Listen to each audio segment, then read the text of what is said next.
तो नमस्ते दोस्तों, आज हम एक रीसेंट टॉपिक पे बात करने वाले हैं जो इंडिया में काफ़ी चर्चा का विषय बना हुआ है। आप लोगों ने रिसेंटली सुना होगा स्ट्रे डॉग क्राइसिस और सुप्रीम कोर्ट का रीसेंट ऑर्डर जो दिल्ली एनसीआर के सारे शेल्टर में रिलोकेट करने का है, वो भी सिर्फ 8 हफ्ते के अंदर। ये एक ऐसा डिसीजन है जो एनिमल लवर्स, रेसिडेंट्स और पॉलिसी मेकर्स के बीच में एक हीटेड डिबेट बना हुआ है। क्या यह सेफ्टी के लिए एक कदम है या एक इम्पॉसिबल टास्क जो हमारे स्ट्रीट डॉग्स को हार्म कर सकते हैं? तो फर्स्ट आ जाते हैं द गुड, द बैड और क्यों मुझे लगता है कि हमें डॉग्स के लिए थोड़ी ज्यादा कॉम्पेशन दिखानी चाहिए।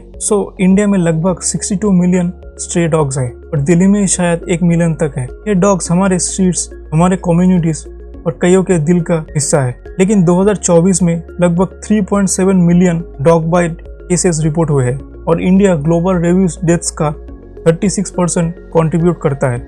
इस वजह से सुप्रीम कोर्ट ने अगस्त 11, 2025 को एक बोल्ड ऑर्डर दिया। दिल्ली एनसीआर के सारे स्ट्रे डॉग्स को स्ट्रीट से हटाओ, उन्हें स्टेरिलाइज करो और शेल्टर में रखो, वो भी 8 वीक्स के अंदर। कोई भी डॉग स्ट्रीट्स पे वापस रिलीज नहीं होगा। तो ये अच्छा प्लान लगता है, right? Well, not so fast. चलो इस लॉ के कुछ प्रोज और कॉन्स को अनपैक करते हैं। पहले हम लोग इस ऑर्डर के पॉजिटिव साइड्स देख लेते हैं। कोर्ट का डिसीजन एक रियल कॉन्सर्न से आया है और वो है पब्लिक सेफ्टी। दिल्ली में हर दिन लगभग 2000 डॉग बाइट केसेस रिपोर्ट होते हैं और इनमें से कई रेबीज का कॉज बनते हैं, जो अगर अनट्रीटेड रहे तो ऑलमोस्ट ऑलवेज फैटल है। जैसे कि आप लोगों को पता ही है, रेबीज केस में मोर्टेलिटी रेट लगभग 99.9% है। कोर्ट चाहता है कि लोगों को प्रोटेक्ट किया जाए, स्पेशली किड्स और एल्डरली, जो सबसे ज्यादा वल्नरेबल है। तो यहाँ पे आइडिया यह है कि स्ट्रीट डॉग्स को शेल्टर्स में भेजा जाए, जहाँ उन्हें स्टेरिलाइज, वैक्सीनेटेड और केयर किया जा सके।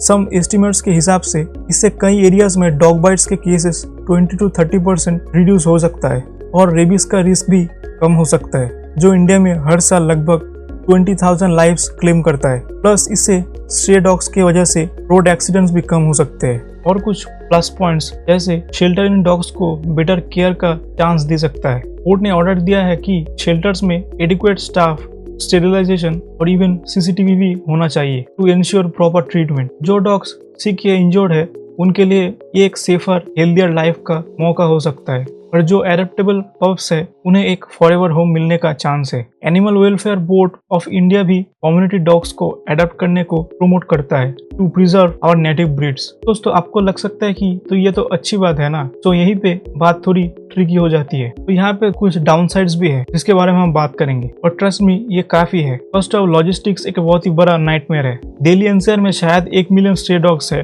और कोर्ट चाहता है कि 3000 से 4000 न्यू शेल्टर स्पेस 8 वीक्स में बनाए जाए। ये प्रैक्टिकली बिल्कुल इम्पॉसिबल है। एनिमल वेलफेयर ग्रुप जैसे पीटा इस ऑर्डर को इम्प्रैक्टिकल और जजमेंट गिवन इन एंगर कहा जा रहा है, क्योंकि इंडिया में इतने शेल्टर्स है ही नहीं जो थाउजेंड्स ऑफ डॉग्स को ह्यूमनली रख सके। ओवरक्राउडेड शेल्टर्स में स्ट्रेस, डिजीज, आउटब्रेक्स और इवन यूथेनासिया हो सकता है अगर स्पेस खत्म हो जाए। तो उन लोगों का एस्टिमेट है कि 3 लाख डॉग्स को राउंड अप करने के लिए लगभग 1000 to 2000 शेल्टर्स बनाने पड़ेंगे, जिसका कॉस्ट आएगा 4 to 5 करोड़ मंथली। सिर्फ फूड के लिए होगा, प्लस केयर टेकर्स और वॉचमैन के लिए एक्स्ट्रा एक्सपेंसेस। और उन लोगों का यह भी कहना है कि गवर्नमेंट ने अभी तक कोई भी गवर्नमेंट शेल्टर नहीं बनाए हैं, सारे के सारे शेल्टर प्राइवेटली रन होते हैं। तो इसीलिए ये ऑर्डर बिल्कुल फीजिबल नहीं है। और अगर आप देखें, ये ऑर्डर इंडिया के अपने animal birth control ABC rule of 2023 के अगेंस्ट है, जो वर्ल्ड हेल्थ ऑर्गेनाइजेशन द्वारा बैक्ड है। वो रूल्स कहता है कि स्टेरिलाइजेशन और वैक्सीनेटेड कम्युनिटी डॉग्स को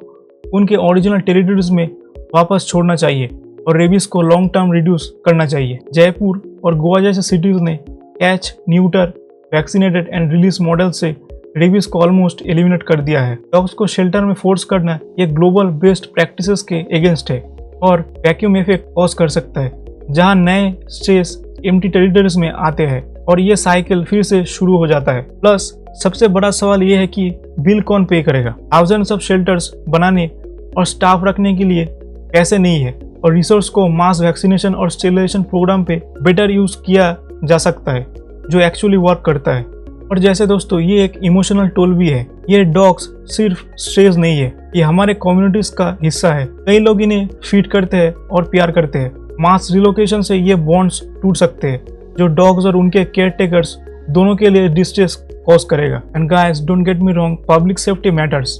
कोई नहीं चाहता कि किड्स को किसी रेबिड डॉग बाइट करे और इससे और भी रेबीज प्रेडो। लेकिन ये डॉग्स ये एनिमीज नहीं है, ये एक बड़ी प्रॉब्लम का विक्टिम है। पुअर वेस्ट मैनेजमेंट, स्टेरिलाइजेशन के लिए फंडिंग की कमी और अनरेगुलेटेड फीडिंग जो टेरिटोरियल डॉग्स पैक्स बनाते हैं। डॉग्स को ब्लेम करके उन्हें लॉक करना सिम्टम्स ट्रीट करना जैसा है। ये डॉग्स उतना ही इंडिया का हिस्सा है जितना हम है। ये रेजिलिएंट है, लॉयल है और अक्सर अपने नेबरहुड्स को प्रोटेक्ट भी करते हैं। और दोस्तों जैसे कि आपको पता है सारे डॉग्स बाइट नहीं करते, कुछ पर्टिकुलर डॉग्स की वजह से सारे डॉग्स का नाम बदनाम होता है। जैसे कि आप देख सकते हैं यहाँ स्ट्रीट डॉग्स बच्चों के साथ खेल भी रहे हैं। नीदरलैंड्स हमें एक बेटर वे दिखाता है। उन्होंने एक भी डॉग को हार्म किए बिना अपने स्ट्रीट डॉग्स प्रॉब्लम एलिमिनेट कर दिया। कैसे चलिए जानते हैं। Government funded collect, neuter, vaccinated and return program और एडेप्टेशन का कल्चर बना के वहाँ 70% से ज्यादा फीमेल डॉग्स स्टेरिलाइज है और हेवी टैक्सेस लगा दिया पेट स्टोर्स पे ताकि बाइंग डिस्करेज किया जा सके। लोगों को एडॉप्ट करने के लिए पुश करते हैं कि अब फॉरेन ब्रीड के डॉग्स ना खरीद के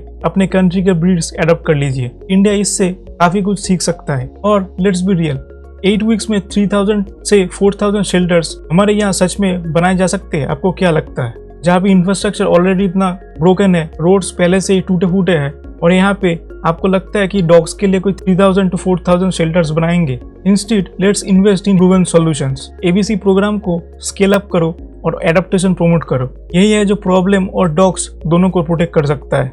दोस्तों आपको क्या लगता है, व्हाट्स द आंसर? ये ह्यूमन सेफ्टी और एनिमल वेलफेयर के पीछे चूज करने की बात नहीं है, हम दोनों रख सकते हैं। दोस्तों अगर आपको ये वीडियो अच्छी लगे तो इसको लाइक करें और कमेंट में जरूर बताइए कि आपका क्या राय है। आपको क्या लगता है कि ये डिसीजन सही है या एबीसी रूल फॉलो करना चाहिए?